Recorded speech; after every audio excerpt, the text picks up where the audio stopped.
고린도전서 14장. 사랑을 추구하십시오. 신령한 것들을 열심히 구하되 특히 예언하기를 간절히 구하십시오. 방언을 말하는 사람은 사람들께 말하는 것이 아니라 하나님께 말하는 것입니다. 아무도 이것을 알아들을 수 없습니다. 이는 그가 영으로 비밀을 말하는 것이기 때문입니다. 그러나 예언하는 사람은 사람들을 세워주고 격려와 위로의 말을 합니다. 방언하는 사람은 자신에게 도움이 됩니다. 그러나 예언하는 사람은 교회를 이롭게 합니다. 나는 여러분이 모두 방언을 말하기를 원하지만 그보다도 예언하기를 더욱 원합니다. 누가 방언을 통역해 교회를 이롭게 하지 못하면 방언하는 사람보다 예언하는 사람이 더 훌륭합니다. 이제 형제들이여, 만일 내가 여러분에게 가서 방언만 하고 계시나 지식이나 예언이나 가르침을 전하지 않는다면 여러분에게 무슨 유익이 있겠습니까? 필이나 수금같이 생명이 없는 악기가 소리를 낼 때도 각기 뚜렷한 소리를 내지 않는다면 피리를 부는 것인지 수금을 타는 것인지 알 수 없지 않습니까? 또 나팔이 불분명한 소리를 낸다면 누가 전투를 준비하겠습니까? 이와 같이 여러분도 혀로 이해할 수 있는 말을 하지 않는다면 그 말을 어떻게 할 수 있겠습니까? 여러분은 허공에 대고 말하는 격이 될 것입니다. 세상에는 수많은 종류의 말소리가 있으나 뜻이 없는 말은 하나도 없습니다. 그러므로 만일 내가 그 말의 뜻을 알지 못한다면 그 말하는 사람에게 나는 외국 사람이 되고 그 말하는 사람도 내게 외국 사람이 될 것입니다. 이와 같이 여러분은 성령의 은사들을 간절히 원하는 사람들이니 교회를 위해 더욱 풍성하게 받기를 구하십시오. 그러므로 방언을 하는 사람은 통역할 수 있기를 기도하십시오. 만일 내가 방언으로 기도하면 내 영은 기도할지라도 내 이성은 이해하지 못합니다. 그러면 어떻게 해야 하겠습니까? 나는 영으로 기도하고 또한 이성으로 기도할 것입니다. 내가 영으로 찬미하고 또한 이성으로 찬미할 것입니다. 만일 그렇지 않고 여러분이 영으로만 감사한다면 은사를 받지 못한 사람은 여러분이 무슨 말을 하는지 알지 못하는데 어떻게 여러분의 감사에 아멘할 수 있겠습니까? 여러분이 감사를 잘했다 할지라도 다른 사람에게는 도움이 되지 못합니다. 내가 여러분 모두보다 방언을 더 많이 함으로 하나님께 감사를 드립니다. 그러나 나는 교회에서 사람들을 가르치기 위해 방언으로 1만 마디 하는 것보다 깨달은 이성으로 5마디 말하기를 원합니다. 형제들이여, 생각하는 데는 어린아이가 되지 마십시오. 악한 일에는 어린아이가 되고 생각하는 데는 어른이 되십시오. 율법에 기록되기를 내가 방언을 말하는 사람들의 혀와 외국 사람의 입술을 통해 이 백성에게 말할지라도 그들은 내 말을 듣지 않을 것이다 라고 했습니다. 그러므로 방언은 믿는 사람들을 위한 것이 아니라 오직 믿지 않는 사람들을 위한 표적이며 예언은 믿지 않는 사람들을 위한 것이 아니라 믿는 사람들을 위한 것입니다. 그러므로 만일 온 교회가 모여 모두 방언으로 말한다면 은사를 받지 못한 사람들이나 믿지 않는 사람들이 들어와서 듣고 여러분에게 미쳤다고 하지 않겠습니까? 그러나 만일 모두가 예언을 하면 믿지 않는 사람들이나 은사를 받지 못한 사람들이 들어와서 듣고는 모든 사람에 의해 잘못을 질책받고 심판을 받아 그 마음속에 숨은 것들이 드러나게 됩니다. 그래서 그들은 엎드려 하나님을 경배하며 참으로 하나님께는 여러분 가운데 계십니다라고 인정할 것입니다. 형제들이여, 그러면 어떻게 해야 하겠습니까? 여러분이 모일 때 각각 찬송도 하고 가르침도 있고 방언도 있고 계시도 있고 통역도 있으니 모든 것은 교회를 이롭게 하기 위해 하십시오. 누가 방언을 하려고 하면 2사람이나 혹은 3사람 정도가 말하되 차례대로 하고 한 사람은 통역을 하십시오. 만일 통역할 사람이 없다면 교회에서는 잠잠히 있고 자신과 하나님께만 말하십시오. 예언하는 사람은 둘이나 셋이서 말하고 다른 사람들은 그것을 분별하십시오. 만일 앉아있는 다른 사람에게 계시가 내리면 먼저 말하던 사람은 잠잠히 계십시오. 그러면 모든 사람이 한 사람씩 차례로 예언을 할 수 있어 모두가 다 배우고 모두가 다 격려를 받게 될 것입니다. 예언하는 사람들의 영은 예언하는 사람들에 의해 통제를 받습니다. 하나님은 무질서의 하나님이 아니라 평화의 하나님이십니다. 성도들의 모든 교회에서 그렇게 하고 있듯이 여자들은 교회에서 잠잠히 계십시오. 여자들에게는 말하는 것이 허락되어 있지 않으니 율법에서도 말하는 것과 같이 여자들은 복종하십시오. 만일 무엇을 알기를 원한다면 집에서 남편에게 물어보십시오. 여자가 교회에서 말하는 것은 부끄러운 일이기 때문입니다. 하나님의 말씀이 여러분에게서 나왔습니까? 또는 여러분에게만 임했습니까? 만일 누구든지 자신을 예언자나 신령한 사람으로 생각한다면 그는 내가 여러분에게 쓰는 것이 주의 명령임을 아십니다. 만일 누구든지 이것을 인정하지 않으면 그도 인정을 받지 못할 것입니다. 그러므로 내 형제들이여 예언을 간절히 구하며 방언으로 말하는 것을 막지 마십시오. 모든 일을 적절하게 하고 또 질서 있게 하십시오.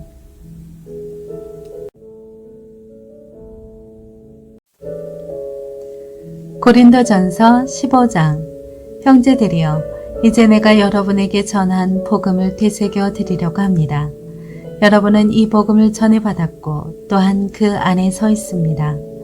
만일 여러분이 내가 여러분에게 전한 그 말씀을 굳게 잡고 헛되이 믿지 않았다면 여러분은 그 복음으로 구원을 받습니다.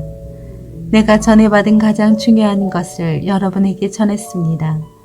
그것은 그리스도께서 성경의 말씀대로 우리 죄를 위해 죽으시고 장사되셨다가 성경의 말씀대로 3일째 되던 날 다시 살리심을 받아 게바에게 나타나시고 그 다음으로 12 제자에게 그 후 500명이 넘는 형제들에게 동시에 나타나셨으니 그 가운데 대부분이 지금도 살아있고 어떤 사람들은 잠들었습니다. 그 후에 야고보에게 나타나셨고 그 다음으로 모든 사도들에게 마지막으로 다리 차지 못한 채 태어난 사람과 같은 내게도 나타나셨습니다. 나는 사도들 가운데 가장 작은 사람이요 사도라 불릴 자격도 없는 사람입니다. 이는 내가 하나님의 교회를 핍박했기 때문입니다. 그러나 오늘날 내가 나 된 것은 하나님의 은혜로 된 것입니다. 내게 주신 그분의 은혜가 헛되지 않아 내가 어느 사도보다 더 많이 수고했습니다. 그러나 이것은 내가 한 것이 아니요 오직 나와 함께 하신 하나님의 은혜로 한 것입니다. 그러므로 나나 그들이나 우리가 이렇게 복음을 전파하고 있으며 여러분도 이렇게 믿었습니다. 그리스도가 죽은 사람들 가운데서 살아나셨다고 전파되고 있는데 왜 여러분 가운데 어떤 이들은 죽은 사람의 부활이 없다고 합니까? 죽은 사람의 부활이 없다면 그리스도께서도 다시 살리심을 받지 못하셨을 것입니다. 만일 그리스도께서 살리심을 받지 못했다면 우리가 전파하는 것도 헛되고 또 여러분의 믿음도 헛되며 또 우리가 하나님의 거짓 증인으로 드러날 것입니다. 만일 죽은 사람들이 다시 살지 못한다면 하나님께서 그리스도를 살리시지 않으셨을 것입니다. 만일 죽은 사람들이 다시 살지 못한다면 그리스도께서도 살리심을 받지 못하셨을 것입니다. 만일 그리스도께서 살리심을 받지 못하셨다면 여러분의 믿음도 헛되고 여러분은 여전히 자신의 죄 가운데 있고 그리스도 안에서 잠든 사람들도 멸망했을 것입니다. 만일 우리가 그리스도 안에서 가진 소망이 이 세상의 생명뿐이면 모든 사람들 가운데 우리가 가장 불쌍한 사람들일 것입니다. 그러나 이제 그리스도께서 죽은 사람들 가운데서 다시 살아나셔서 잠자는 사람들의 첫 열매가 되셨습니다. 한 사람으로 인해 죽음이 들어왔으니 한 사람으로 인해 죽은 사람들의 부활도 옵니다. 곧 아담 안에서 모든 사람이 죽은 것 같이 그리스도 안에서 모든 사람이 생명을 얻을 것입니다. 그러나 각각 차례대로 될 것이니 먼저는 첫 열매인 그리스도이시요 그 다음은 그리스도께서 다시 오실 때 그분에게 속한 사람들입니다. 그 다음에 세상의 마지막이 올 것인데 그때는 그분이 모든 권력과 권세와 권능을 멸하시고 그 나라를 하나님 아버지께 바칠 것입니다. 하나님께서 모든 원수들을 그리스도의 발 아래 두실 때까지 다스리셔야 합니다. 멸망당할 마지막 원수는 죽음입니다. 성경이 이르기를 하나님께서 만물을 그분의 발 아래 두셨다라고 했습니다. 그러나 만물을 발 아래 둔다고 할 때 만물을 그분에게 복종하게 하신 분은 그 안에 들지 않는 것이 분명합니다. 만물을 그분께 복종하게 하신 때는 아들 자신도 만물을 복종하게 하신 분에게 복종하게 될 것입니다. 이는 하나님께서 만유의 주가 되시려는 것입니다. 만일 부활이 없다면 죽은 사람을 대신해서 세례받은 사람들은 왜 그렇게 하는 것입니까? 만일 죽은 사람들이 전혀 다시 살아나지 못한다면 왜 그들을 위해 세례를 받는 것입니까? 그리고 왜 우리는 시시각각으로 위협을 무릅쓰겠습니까? 형제들이여, 내가 그리스도 예수 우리 주 안에서 가진 내 자랑인 여러분을 두고 단언합니다만 나는 날마다 죽습니다. 만일 내가 에베소에서 인간적인 동기로 맹수들과 싸웠다면 내게 무슨 유익이 있겠습니까? 만일 죽은 사람들이 살아나지 못한다면 내일 죽을 것이니 먹고 마시자라고 할 것입니다. 속지 마십시오. 나쁜 친구들이 좋은 습관을 망쳐버립니다. 정신을 똑바로 차리고 죄를 짓지 마십시오. 하나님을 알지 못하는 사람들이 있으므로 여러분을 부끄럽게 하기 위해 내가 이런 말을 합니다. 그러나 어떤 사람은 죽은 사람들이 어떻게 살아나며 어떤 몸으로 옵니까? 라고 물을 것입니다. 어리석은 사람이여, 당신이 뿌리는 씨가 죽지 않고서는 살아날 수 없습니다. 당신이 뿌리는 것은 장차 생겨날 몸 그 자체가 아니라 밀이나 다른 곡식이든지 다만 씨앗을 뿌리는 것입니다. 그러나 하나님께서는 뜻하시는 대로 그 씨에 몸을 주십니다. 곧 각각의 씨에 각기 고유한 몸을 주십니다. 모든 육체가 다 같은 육체가 아닙니다. 사람의 육체가 다르고 짐승의 육체가 다르고 새의 육체가 다르고 물고기의 육체가 다릅니다. 또 하늘에 속한 몸들이 있고 땅에 속한 몸들이 있습니다. 그러나 하늘에 속한 몸들의 영광이 다르고 땅에 속한 몸들의 영광이 다릅니다. 해의 영광이 다르고 달의 영광이 다르고 별들의 영광이 다릅니다. 별과 별의 영광이 서로 다릅니다. 죽은 사람들의 부활도 이와 같습니다. 썩을 몸으로 묻히지만 썩지 않을 것으로 살아납니다. 비천한 가운데 묻히지만 영광 가운데 살아납니다. 약한 사람으로 묻히지만 강한 사람으로 살아납니다. 자연의 몸으로 묻히지만 영적인 몸으로 살아납니다. 자연의 몸이 있다면 영적인 몸도 있습니다. 기록되기를 첫사람 아담은 생명이 있는 영이 됐다라고 한 것처럼 마지막 아담은 생명을 주는 영이 됐습니다. 그러나 신령한 것이 먼저가 아니라 자연에 속한 것이 먼저이며 그 다음이 신령한 것입니다. 첫사람은 땅에서 났으므로 흙에 속한 사람이나 둘째 사람은 하늘에서 왔습니다. 그 흙에 속한 사람과 같이 저 흙에 속한 사람들도 그러하고 그 하늘에 속한 사람과 같이 저 하늘에 속한 사람들도 그러합니다. 우리가 흙에 속한 사람의 형상을 입은 것처럼 또한 우리는 하늘에 속한 사람의 형상을 입은 것입니다. 형제들이여, 내가 말하고자 하는 것은 이것입니다. 곧 살과 피는 하나님 나라를 이어받을 수 없고 썩을 것은 썩지 않을 것으로 이어받을 수 없습니다. 보십시오. 내가 여러분에게 비밀을 말합니다. 우리는 다 죽지 않고 모두 변화할 것입니다. 마지막 나팔 소리에 순식간에 다 그렇게 될 것입니다. 나팔 소리가 나면 죽은 사람들이 썩지 않을 몸으로 살아나고 우리도 변화할 것입니다. 이 썩을 몸이 썩지 않을 것을 입어야 하고 이 죽을 몸이 죽지 않을 것을 입어야 합니다. 이 썩을 몸이 죽지 않을 것을 입고 이 죽을 몸이 죽지 않을 것을 입을 때는 기록되어 있는 이 말씀이 이루어질 것입니다. 사망이 삼켜져 승리를 얻었도다. 사망아, 내 승리가 어디 있느냐? 사망아, 내 독침이 어디 있느냐? 사망의 독침은 죄요. 죄의 권세는 율법입니다. 그러나 우리 주 예수 그리스도를 통해 우리에게 승리를 주시는 하나님께 감사를 드립니다. 그러므로 내 사랑하는 형제들이여, 굳게 서서 흔들리지 마십시오. 여러분의 수고가 주 안에서 헛되지 않음을 알고 항상 주의 일에 더욱 힘쓰는 사람들이 되십시오.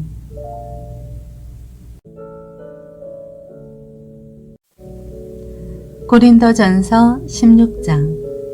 이제 성도를 위한 헌금에 관해서는 내가 갈라디아의 교회들에게 명한 것 같이 여러분도 그렇게 하십시오. 매주 첫날에 여러분 각자가 수입에 따라 저축해서 내가 갈 때 헌금하는 일이 없게 해 주십시오. 그러면 내가 도착해서 여러분이 인정한 사람에게 내가 편지를 써줘서 여러분의 선물을 예루살렘에 전하게 할 것입니다. 만일 나도 가는 것이 합당하다면 그들이 나와 함께 갈 것입니다. 내가 마케도니아를 지날 것인데 그것을 지난 후에는 여러분에게 갈 것입니다. 혹시 내가 여러분과 함께 머물며 겨울을 보내게 될 것도 같습니다. 그 다음에는 여러분이 내가 가고자 하는 곳으로 나를 보내주기를 바랍니다. 나는 지금 지나는 길에 잠깐 들러서 여러분을 보려고 하는 것이 아닙니다. 만일 주께서 허락하시면 얼마 동안 여러분과 함께 지내고 싶습니다. 그러나 나는 오순절까지 이곳 에베소에 머무르려고 합니다. 이는 내게 효과적으로 일할 수 있는 큰 문이 열렸기 때문입니다. 또한 나를 대적하는 사람들도 많습니다. 디모데가 가면 두려움 없이 여러분과 함께 지낼 수 있도록 돌봐주십시오. 그도 나처럼 주의 일을 행하는 사람입니다. 그러므로 아무도 그를 업신여기지 말며 그를 평안히 보내줘서 내게 올 수 있게 해주십시오. 나는 형제들과 함께 그를 기다리고 있습니다. 이제 형제 아볼로에 관해서는 내가 그에게 형제들과 함께 여러분의 갈 것을 여러 번 권했습니다. 그가 지금은 갈 마음이 전혀 없으나 적절한 시기가 오면 가게 될 것입니다. 깨어 있으십시오. 믿음에 굳게 서십시오. 남자답게 용감하고 강건하십시오. 모든 일을 사랑으로 행하십시오. 형제들이여, 내가 여러분에게 권면합니다.